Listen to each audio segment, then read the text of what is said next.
ए राजा line पे आजा, लहंगा में बाढ़ आइल बा, बीवी तुम्हारी बच्चे हमारे। माफ कीजिएगा, मैं आपको गाली नहीं दे रहा हूँ, दरअसल ये भोजपुरी फिल्म्स के नाम हैं। क्यों इन फिल्म्स की प्रोडक्शन क्वालिटी इतनी लो होती है और गाने ऐसे बनाए जाते हैं।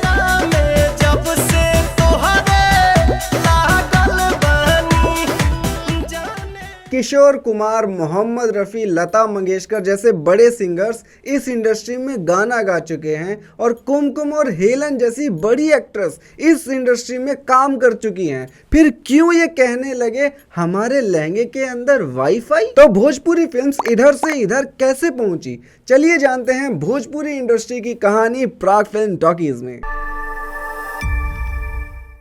Hello and welcome to Prag film talkies में आकाश पांचाल आप सभी का तहे दिल से स्वागत करता हूं।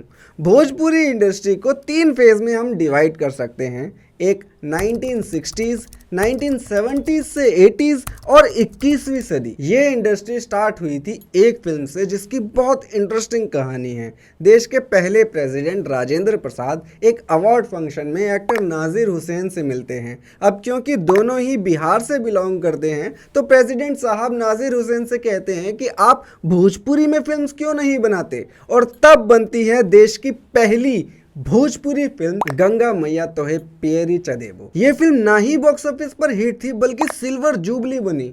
जब एक फिल्म एक ही शहर में 25 हफ्ते तक लगी रहती है तो उसे सिल्वर जुबली कहा जाता है। अब इस फिल्म की सक्सेस का इम्पैक्ट इतना था कि भोजपुरी ने ऐसी कई अच्छी फिल्म बनाई जैसे विदेशिया, लागी नहीं छूटे राम, हमारा संसार। ये फिल्म्स नेचुरल रियलिटी और गांधी जी की आइडियोलॉजीज को रिफ्लेक्ट करती थी। जैसे ये देखो, भाई कोई ऊंच नहीं कोई नीचा, कोई छोटा नहीं कोई बड़ा नहीं, कोई ऊंच नहीं कोई नीचा, हर हर शिव शंकर सती पति। इस तरह से तो भोजपुरी फिल्म स्टार्ट होती थी। तो फिर क्या हो गया? पहली भोजपुरी कलर फिल्म दंगल से भोजपुरी सिनेमा का सेकंड फेज स्टार्ट हो गया था। दरअसल दंगल फिल्म का इंस्पिरेशन हिंदी सिनेमा से आया था जहां पर एक नए तरीके के हीरो ने जन्म लिया था। यहां से भोजपुरी फिल्म्स में एक्शन शुरू हो गया और फिर कई इस तरह की फिल्म्स भोजपुरी में बनने लगी। 1980s की सबसे बड़ी ब्लॉकबस्टर फिल्म थी गंगा किनारे मोरा गांव। इस फिल्म के म्यूजिक में वो भोजपुरी फोक म्यूजिक नहीं था जो इससे पहले की मूवीज में देखा जाता। इस फिल्म में गाना था मेला में सैया भुलाइल हमार, अब का करी, अब का करी ए अम्मा, अब का करी अम्मा, अब का करी। यहाँ भोजपुरी म्यूजिक में एक्सपेरिमेंट हुआ था। डिस्को बीट में मिक्स की गई थी बंगाली फोक और पंजाबी पंगड़ा।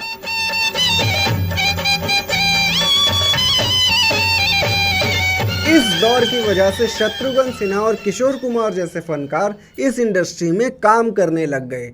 पर जिस रीजन की वजह से ये फिल्म्स हिट होने लग गई उसी रीजन की वजह से ये फिल्म्स डूबने भी लगी, क्योंकि हर कोई एक ही तरह की फिल्म्स बना रहा था, फैमिली ड्रामा। हिंदी फिल्म्स के साथ भोजपुरी फिल्म्स compete ही नहीं कर पा रही थी, इसीलिए उन्होंने सोचा कि हमें फैमिली ड्रामा छोड़कर सेक्स फिल्म्स बनानी चाहिए, क्योंकि सेक्स और वायलेंस 2 ऐसे इमोशन होते हैं जो बहुत इजीली जनरेट होते हैं, जिसका फुल प्रूफ एग्जांपल है ये।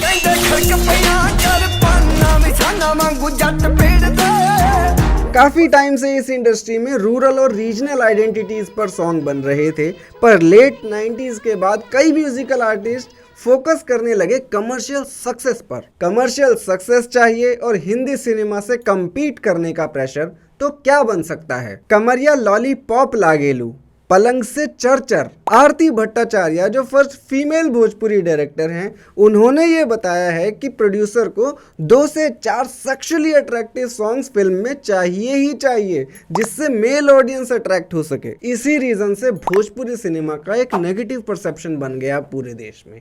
अब बिहार के स्क्रिप्ट राइटर हिंदी सिनेमा में तो बहुत अच्छा लिख लेते हैं, पर अपनी रीजनल मातृभाषा में क्यों नहीं लिख पाते? भोजपुरी फिल्म्स की सक्सेस सिर्फ एक चीज पर डिपेंड करती है कि मेल स्टार कौन सा है। भोजपुरी राइटर को एक स्टार की तारीफ भर भर के लिखनी पड़ती है, अगर वो ऐसा नहीं करते हैं तो उन्हें फिल्म से निकाल दिया जाएगा। पर भोजपुरी इंडस्ट्री के कई ऐसे सेलिब्रिटी हैं जो हिंदी सिनेमा में अच्छा काम कर रहे हैं, जैसे रवि किशन, मनोज तिवारी। अब ऐसे स्टार्स को अपनी भोजपुरी इंडस्ट्री में भी वो अच्छी फिल्म्स प्रोड्यूस करनी चाहिए जिससे भोजपुरी इंडस्ट्री भी अपनी रीजनल लैंग्वेज में वो अच्छी फिल्म्स बना सके जो मराठी, बंगाली, तमिल और मलयालम अपनी रीजनल लैंग्वेज में बनाता है। अब आप मुझे कमेंट बॉक्स में बताएं कि क्या क्या चेंजेस हम भोजपुरी इंडस्ट्री में लाना चाहते हैं। और आप हंसते रहें, मुस्कुराते रहें, खुश रहें और देखते रहें प्राक फिल्म टॉकीज। धन्यवाद।